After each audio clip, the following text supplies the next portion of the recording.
All right.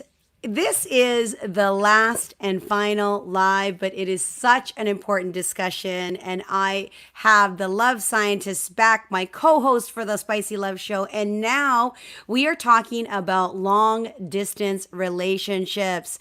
Hey, Michelle. Hey everyone.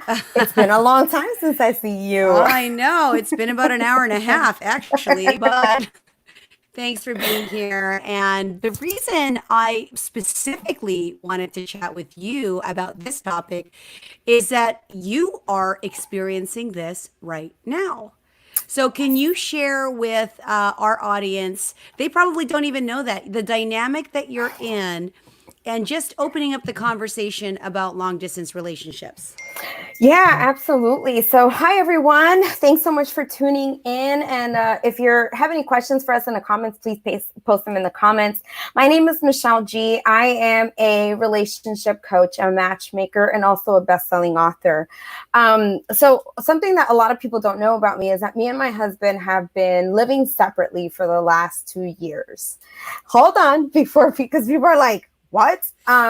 So the reason is that my husband has actually been in Puerto Rico. So he is from Puerto Rico, and he is running for mayor of his town in Puerto Rico. And so in order for him to be able to qualify for residency and all kinds of things, he had to live there. So he's been living there, and he comes and visits home every couple of weeks when he has an opportunity, or I go visit out there. And we've been doing this now for 2 years.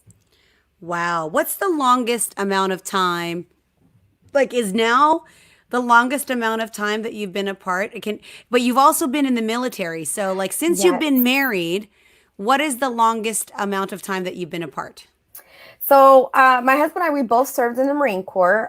He retired and I served for 13 years. And the longest time that we've been apart would be now, actually. I mean, we've done three or a couple of other deployments, but actually, if I was to put all the time together from the last 2 years, I would say that this is the longest time that we've been apart. I mean, I haven't seen him Since since when? January. I Oh haven't my, seen him since January. So January, February, March, April, almost 4 months. And yes. how many years have you been married? So we've been married. We got married in 2013. So we will hit our 7 years. Oh my God, our 7 years this coming Wow. July. You'll Yeah, or you you October. will you will hopefully be together if God willing and everything going on. Yes, Okay. yeah. So right now we're kind of separated because of the quarantine. So yeah, But not separated no, mentally or emotionally. no, Okay. not at all. Just in distance. Just in Just in distance. distance. That's Okay. right. Yes, I'm still married. Keep Okay. throwing All on right. All it. right. What are the challenges, Michelle, that couples experience in a long distance relationship? And we'll both talk about that. What are the challenges that couples experience? Yeah, that's a really great question. I think I think what happens is that it goes in phases, right? The first challenge that a couple experiences is, oh, I'm so used to having you, I can't sleep.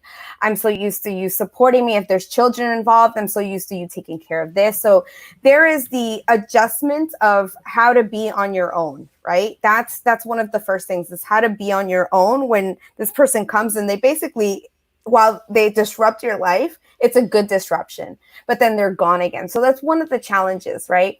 Number two would Mm-hmm. be the communication, right? Because you both have your own individual time frames or your own lives happening, communication can sometimes be sacrificed, especially if you're in different time zones. If let's say like sometimes in Puerto Rico, the internet goes down, I can't talk to my husband, um, things like that happen. And I think another challenge for couples, and I bring up communication, but I'm going to say one other piece is delivery of that communication, because we can always say what we want to say, but it's all about how we deliver that information and understanding how our partner is receiving it on the other end. Hope that makes Okay. sense. Yeah.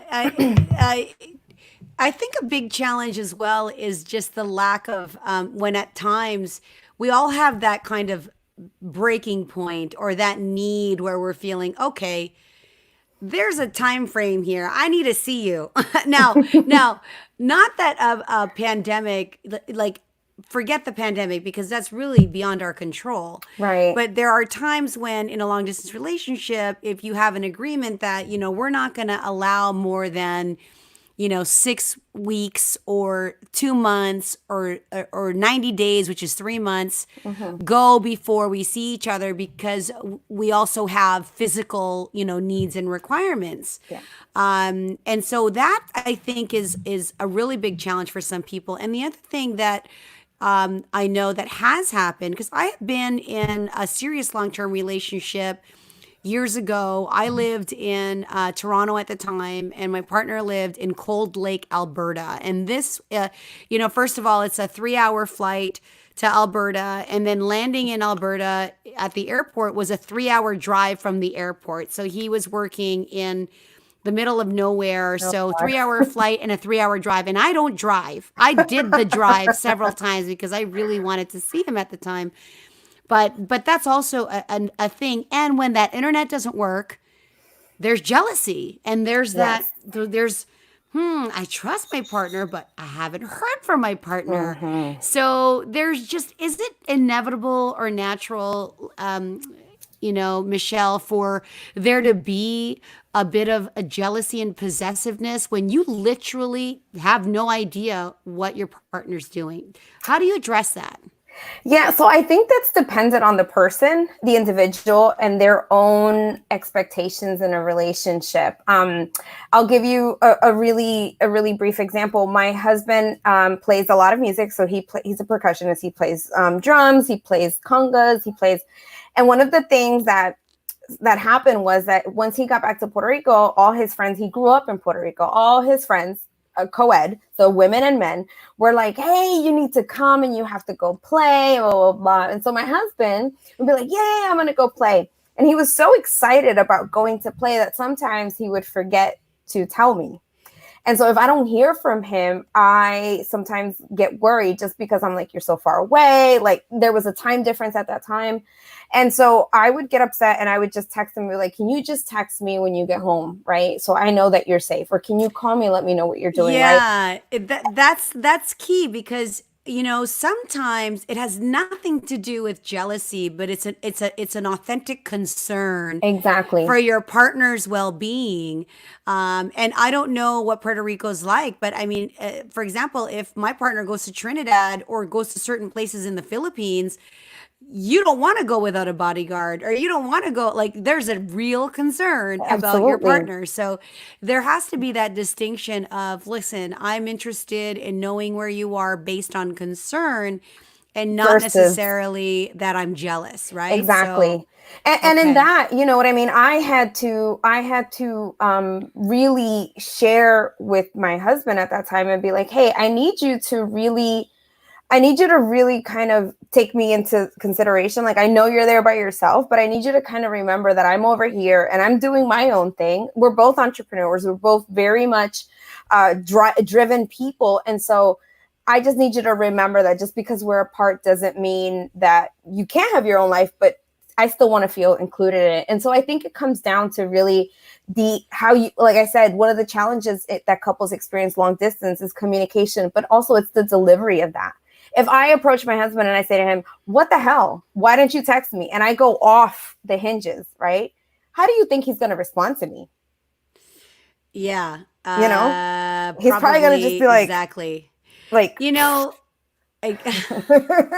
and this is what they can do when they're long distance. Click, And it's so easy now. It is so easy now. I got often, because we are both matchmakers as well. Mm-hmm. And I happen to I'm an international matchmaker that has connected successfully and collaborated with many matchmakers. We're making matches from Toronto singles to Vancouver singles to California singles and Boston singles. So for some people, if they lead the life of an entrepreneur or they have the flexibility to work from home, geography isn't a limitation. So they actually, and I've talked with some singles that actually have a preference for a bi-coastal relationship. It's like, I got my place, he's got his place, or vice versa. And that sounds dreamy to me, actually. Nothing wrong with being in a couple relationship, but I feel like there's like this excitement, an element of excitement. What are some let's talk about the pros of a long Mm-hmm. distance relationship. Like, how can they actually help enhance a Mm-hmm. relationship? And then, well, not necessarily the cons, but I know there are people that are listening that want good tips on how do you keep it spicy? How Yes. do you help, a couple who's long distance, like avoid the mundane routine? So let's talk about the pros. Yeah. What are some of the benefits when you're in a happy situation that your husband is there and you're here? Describe what that's like in terms of what someone can do in that situation and how they can appreciate the distance. So I'll tell you from personal experience, and also I, like yourself, Karma, I have clients who prefer a bicoastal relationship. And I will Yep. say one of the pros or one of the positives of that is that I really am able to have my own identity. People, my friends, I'm able to go and not that I can't go out and hang out with my friends when I'm with my husband, but I have more freedom.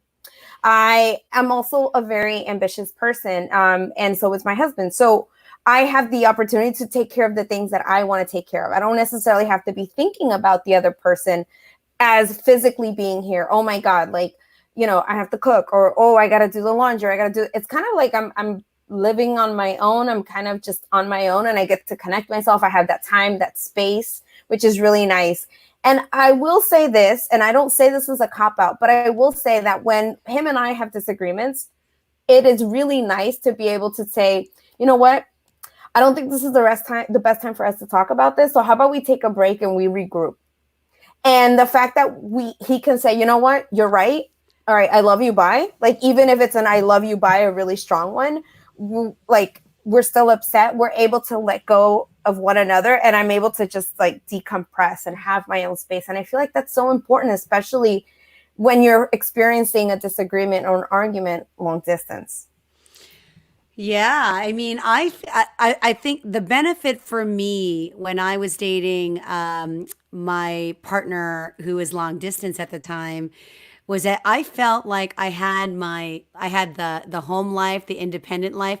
I don't want to compare it to single life, but when you don't have the partner in Mm-hmm. your space, just like we're in quarantine right now, it Right. is true. The word that comes up to me is independence, freedom, the opportunity for me to pursue hobbies and interests and friends and relationships and conversations that are limited when you are in a partnership, right? So Mm-hmm. there's that time. It's like, all right, girl, go do your thing. But for my betterment, right? Mm-hmm. And Will Smith says this often, and I really admire Will and Jada's relationship. I often refer to it because they drop some serious, relationship Truth. tips. He's like, you're always. I become a better version of me for my partner. I don't Mm-hmm. do it because of my partner. I do it Mm-hmm. because a better me is going to be able to be a better partner, So better true. servant, better everything, right? So So true. that's the benefit of a long one of the pros of long distance. The other thing is there is that kind of like renewed like excitement, and it's Mm-hmm. you tend to have butterflies more, and seeing that person again and again in that distance is, I think there's a lot of sexual tension, Yes. and that you could just take it out on your partner when you see them next, and it's, I don't know if my mom's watching, but anyway, I don't know if my that's a bit. husband's I watching, but know that is definitely a benefit. So it doesn't get boring. Being apart, you built that excitement, so that's also a plus. I will say one thing about on that topic when it comes to intimacy and sex. I feel like it's also easier to convince your partner to try new things because you're not there with them all the time. And so it's kind of like, hey, and you kind of talk about it, you build up that momentum of like, oh, when I see you, are you going to show up with a trench coat and nothing underneath?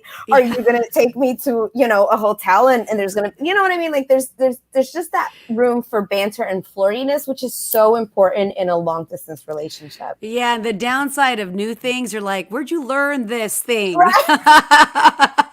Hey, you didn't have this skill or trick before.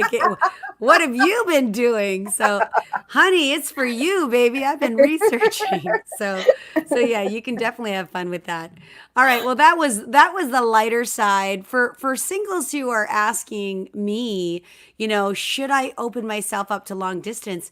I think if you have a plan for what you want your ideal relationship to look like, because long distance dating can be a lot of fun, Right. but you have to have an end goal. You have to be clear on what can you tolerate. What is your bandwidth for separation? When can can you afford? Do you have the finances to be able to sustain a relationship that requires you to travel? I would not, go into a Lamborghini dealership and drool at a Lamborghini knowing I can't purchase that Lamborghini. Right. So why would I drool at a relationship or a man where I know I can't sustain or handle that kind of a relationship? There is a certain kind of person and a certain kind of confidence and tolerance and appreciation for that long distance relationship. So if you're Absolutely. looking to explore it, it might be for you. You might love it, or you might realize I don't like it. Right. And I think, and in people who are open to that idea, it really does kind of let you know more about yourself. This isn't my first long distance relationship. I've actually had several long distance relationships, and for me, they work well. I'm a person who does need time and space. And the other aspect of it too is, I think something that everyone should know, whether it's long distance or a regular relationship, research tells us that 69% of our problems in our relationships are not solvable. They're not. They're 60, truly not. So does that mean that you just you settle and resolve and say, all right, this is 70% of things we're not going to get along with. Now, I have to think that that's 70% of things that don't really matter at the end of things, because if you don't have agreement on key core values, doesn't that create, as matchmakers, we're not trying to match people who have incompatible values, because would you not just spend a life arguing with this person forever? Absolutely. Okay. So the 69% encompasses actually some topics, not necessarily things on key life values, but we have to remember, when two people come together, you have a person who came from walk of life A and a person who came from walk of life B. Their personality and who they are at their core, how they're going to handle problems, how emotionally available they're going to be in the relationship, those are things that is just inside. So you kind of have to remember that's where that 69% comes from. It's not necessarily you can't see eye to eye on certain things. It's more about, again, that communication and going back to oh my God, I just can't stand the fact that you're a slob. Is it something that is going to change? Potentially not. Right. And that's where the benefits of long distance relationship come in, because you can go back to your clean space, and he or she can live in her situation. Right. So, but that moves into, again, how often are you going to spend together and how often are you going to spend time apart? All right, we talked about some of the sexy parts and the fun parts of long distance, and there are the sides that you want to consider as well, the not so happy stuff. So, Michelle, can you share experiences, and I'll certainly chime in, of times when long distance relationships are really challenging? When is a situation where a long distance relationship doesn't work? And a three-part question: when there is infidelity in a long distance relationship, we can talk about that afterwards. Is it solvable? So let's start with number one. Tell me some of the things to consider that would be a concern for someone who's thinking about a long distance relationship. So if you're considering a long distance relationship and you're having trust issues, that is a red flag for the person who's experiencing it. If there is no history of an affair, of cheating, of lying, and the reason is that then the way you're going to approach your partner with everything is going to come across as accusatory. And then the posture that your partner is going to have on the recipient end is going to be defensiveness, right? I feel like a jealous person, and I'm making a blanket statement, but I feel pretty strongly about this statement. I feel as if a jealous person is not a candidate for a long distance I would agree. relationship I at would agree. all.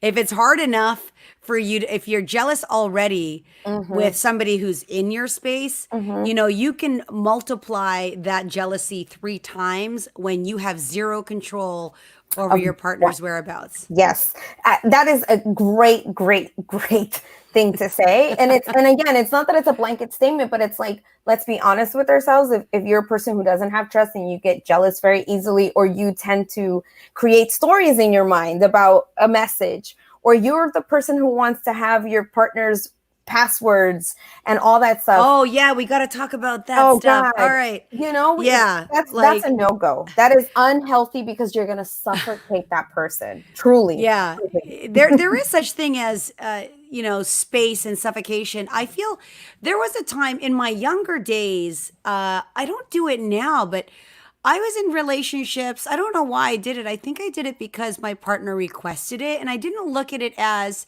I wonder why did they need the passwords to everything? My phone, my Mm, email, my Facebook. mm. We didn't have Instagram at the time, but like the person had access to literally everything. And I thought, okay, fine. You want access, you can have access. Do you believe, Michelle, as a relationship expert and the love scientist, that there should be a level of privacy? And if your partner, like, and you're married, Yes. should your husband have your Facebook password? Should he have your phone password? Should he have access to everything? Well, Hey, here is Leo, are where you watching? yeah. Are you there, babe? Here is where it comes to personal boundaries. Okay.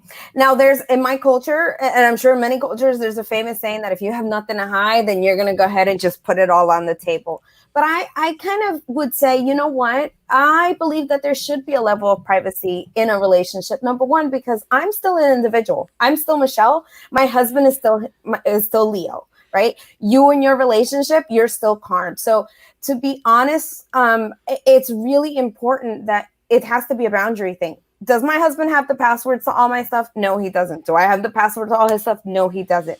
But I trust Yeah. my husband enough. And we've had a conversation where we're both on the same page that, listen, if we were to step outside of our marriage or we are feeling a certain way, we are adults enough that we can come to the table and talk about those things. Number one, because we both have been previously married. And number two, because when we got initially, to be very honest, I didn't want to get married, and neither did he. It was kind of like we woke Go, up one day. Leo. Leo convinced you. And by the way, we have Sear who's here. Hi, Hey, Sear. there. Said that's the kind of person clearly will need therapy, Michelle. Trust issues. Well, Yes. we all need therapy. That's a no brainer. But yes, when you are in particular dealing with jealousy, we did have a gentleman, Mark, say, I used to be a jealous person in a long distance relationship. And yeah, it Didn't work. really didn't work. Yeah, and it's a Yeah, turnoff I for can't. women. I mean, it's a turnoff Hmm. on both ends. It's a turnoff for women as much as it's a turnoff for men.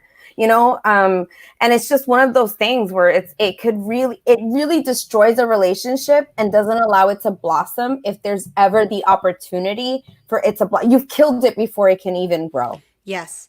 Here's when you fight in a long distance relationship, another situation that is could be really aggravating. And I know I was on the receiving end of this, and I was the one who did the stonewalling. So, Mm, I'm pissed off, I'm upset.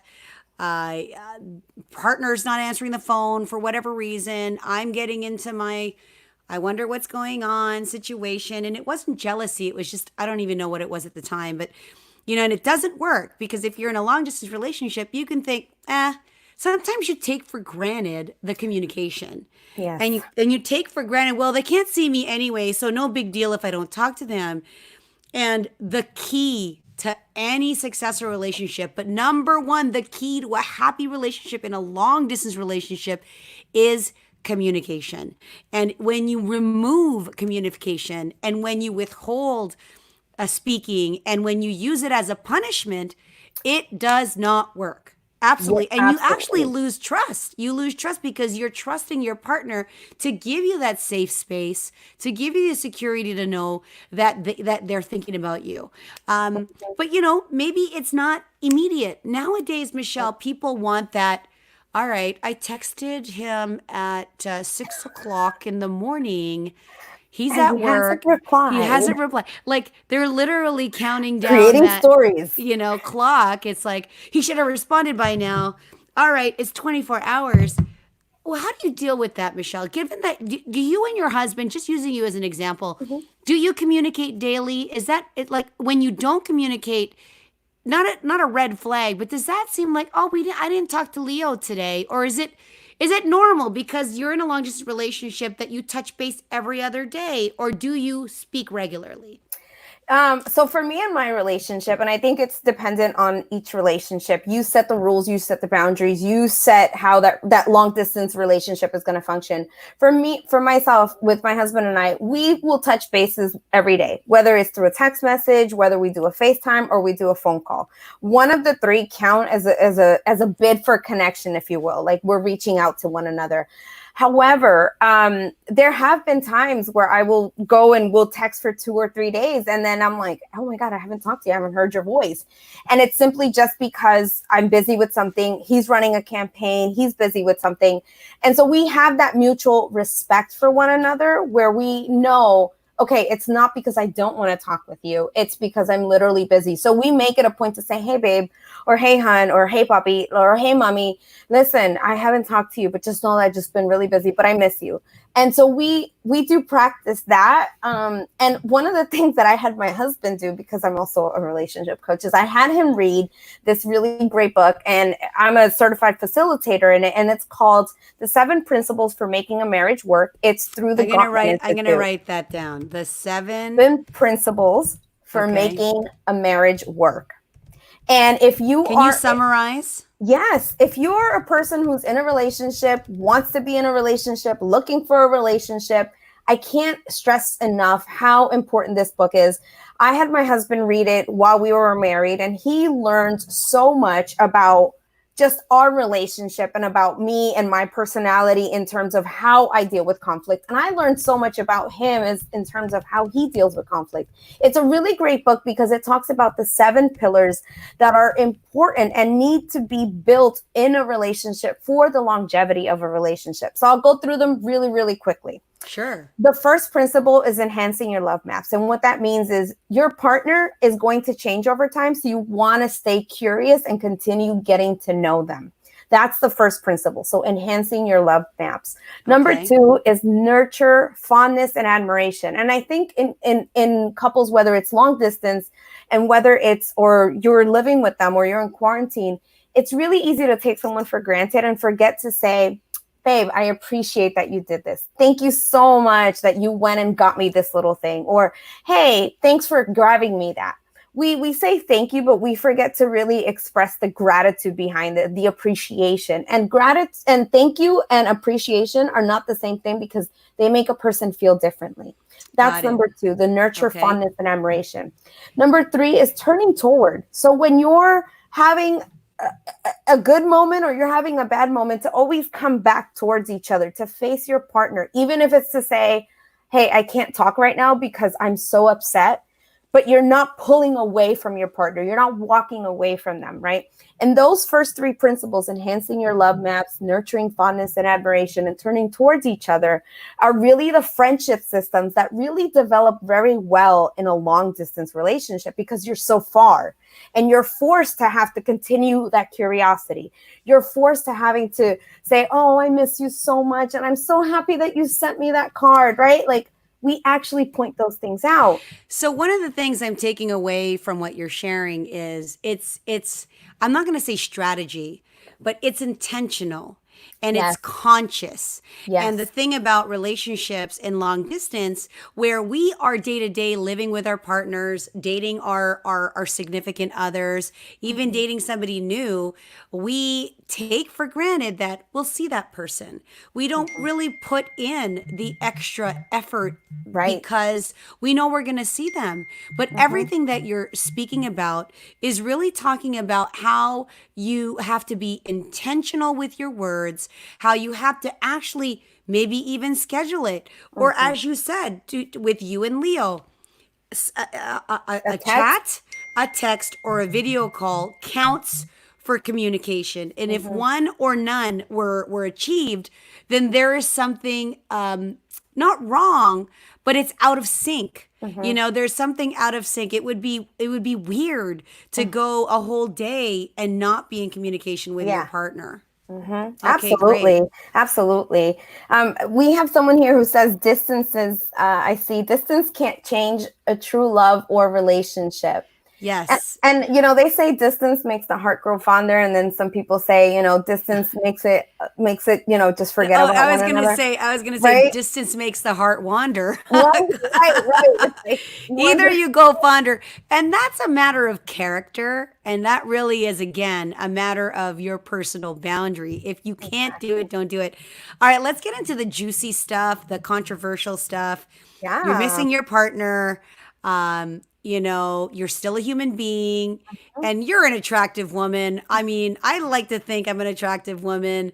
Of course. I don't think you should, you know, you got to be careful. You also don't, there's so much temptation. I mean, sex is on our screen, it's on our phone, it's in our ear, you know, particularly it's everywhere. And you don't even forget attractiveness, okay? Attractiveness has more to do with looks. It's literally if you're within arm's length or you can swipe, you can have a warm body beside you. Texting you, sexting you, all of that stuff. What's your advice for a couple that's long distance? Do you find that sometimes they allow for? Do you have discussions of open relationships? Not you in particular, but is that something that couples will forgive somebody for, or do they also have to have that agreement? And secondly, I would say, you know, don't put yourself in the situation where something could happen, because at that point there are ways. You're playing with fire. Yeah, you're playing with fire. Let's move into ways where we can build that connection long distance, like we are in quarantine. And I'm actually going to pull up Love Coach Leanne. She wrote very recently in an Instagram post 10 different cute quarantine date ideas, which I thought would really work well with this segment. So what's something that you've done, and I'm going to pull that up, but in the meantime, Michelle, what's something that you've done or can recommend to people long distance, fun, because you're great at date planning as well, that can make it spicy for people and not feel mundane? So my husband's gonna laugh that I share this. So I love to dance. Okay, my husband is a great salsa dancer. We both love to dance, but I never got to be a contemporary dancer when I was a kid.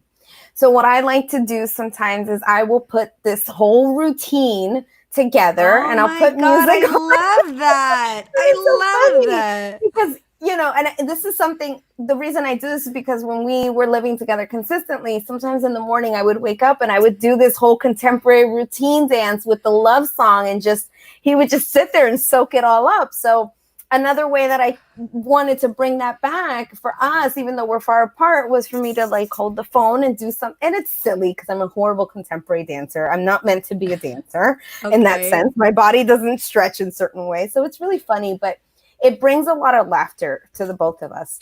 To address your question beforehand about, you know, being in a relationship where, you know, do you have an open relationship? Do you have that discussion? How do you deal with that? You know, each relationship is different. For my relationship, you know, my husband and I, we're married. We don't have an open relationship. But like I say to him, I'm like, I know you're a man. You're not dead, which means I know you see beautiful women and I know you're going to look, and I see beautiful men and I'm going to look.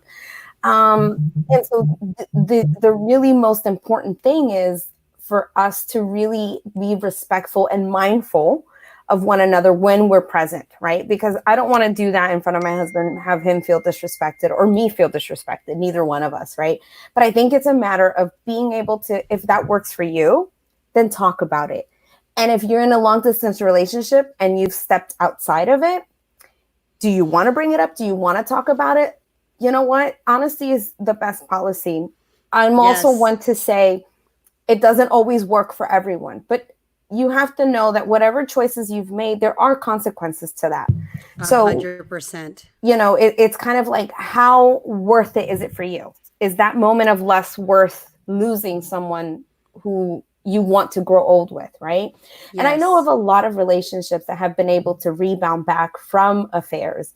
And I will tell you, it isn't easy, but it does take for both partners to want to make the relationship work. Yes. Esther Perel is the best resource. And I had also offered a book, The 5 Love Languages, written by Gary Chapman. It is like the Bible for matchmakers in talking about your love language and how you want to communicate. I'm not going to assume everybody knows their love language. You can do the test. It's pretty much 5 different ways that you give love and receive love. Acts of service, quality time, words of affirmation, receiving gifts, or physical touch.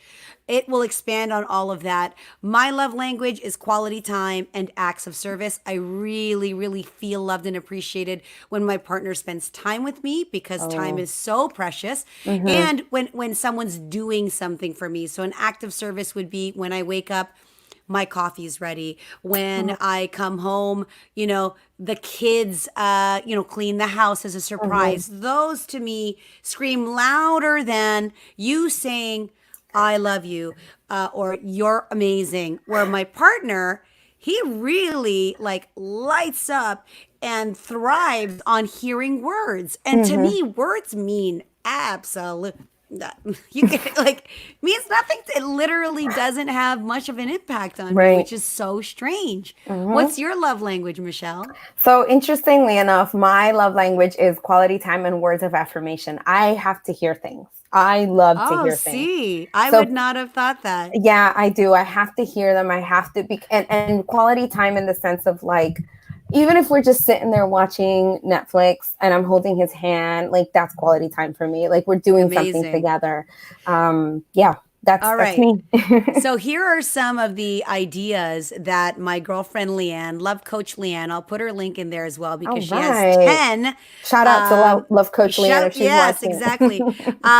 She said one of the things is, now if you're in the same time zone or you're not too far away, she suggested something called Takeout Roulette. And that's but check for any allergies. So you can Uber Eats your partner a surprise meal, and you can do that for each other. So in fact, Michelle, if I was like, oh, let's have dinner together, I'm going to send you something, something of my favorite, and I research something in her area, and she'll do the same thing. And we time it so that we get our dinner at the same time. Now, if somebody gets it first, we don't open it until we're together. Right. Now, I don't like the idea of roulette, because what's going to explode my food or something? I don't know. The other thing is, Skillshare. Skillshare meaning there's a ton of free classes offered right now. And you can spend time teaching somebody something. In fact, in quarantine, Michelle and I have learned how to produce a show. We literally have learned how to produce a show and how to show these things and how to make banners. And now we're getting requests for people to how do you do that?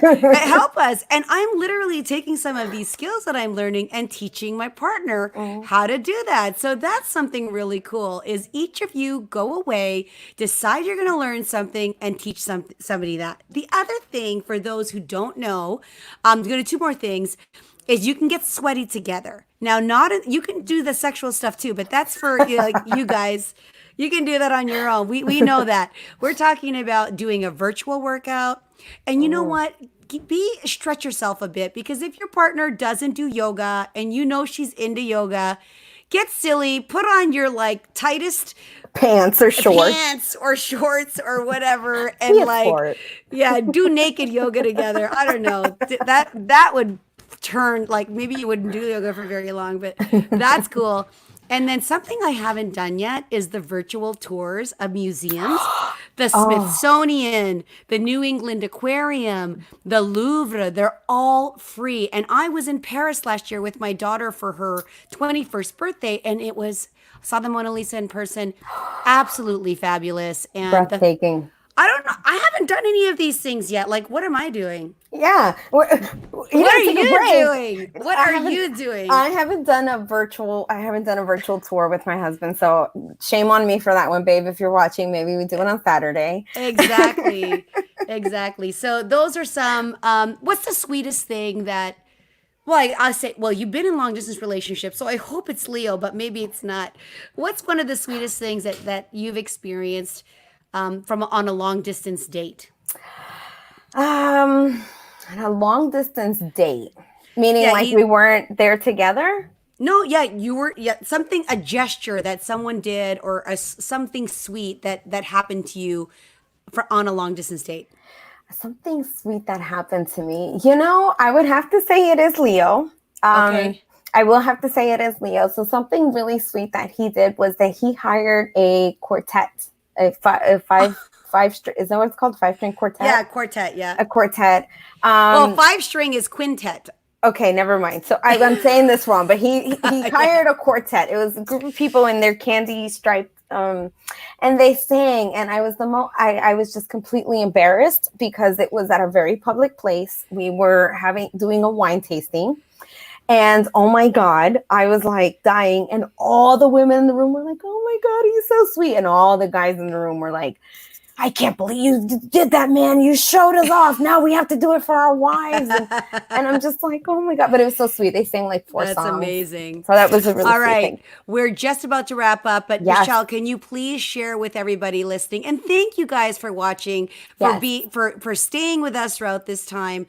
We are so passionate about helping people connect regardless of the border. Long distance relationships can work. We hope you get a lot out of this. And if you're chiming in now, you can watch the replay later. But Michelle, what are you offering the audience right now? Yeah. So if you're in a relationship or you're doing the long distance thing, you're a couple or you're just a new couple, right? And you think that this is the relationship, you really want to flourish, you want to grow. I'm going to offer you a 30-minute free relationship get grounded calls for couples, especially right now during the quarantine, especially with just the new normal that we're experiencing and that we're going to continue to experience. I want to make sure that I'm able to help couples, give them tools and strategies that will help them be successful outside of quarantine. But if they get stuck in quarantine a little bit longer, give you tools and strategies to help you survive it. Because you know what? Having gone through a divorce, it's not the easiest things. Thankfully, knock on wood, I don't have children yet. But if there were children involved, I can't even imagine how challenging that is. So why not take advantage of a 30-minute call? I'm happy to share tools and tips with you on how to help you survive quarantine. Thank you. And that's it for tonight. I've been live for about 3 hours now. So I'm going to go have some me time. Yes. Cheers to everyone. Thanks for tuning in. And Cheers. we'll see you again.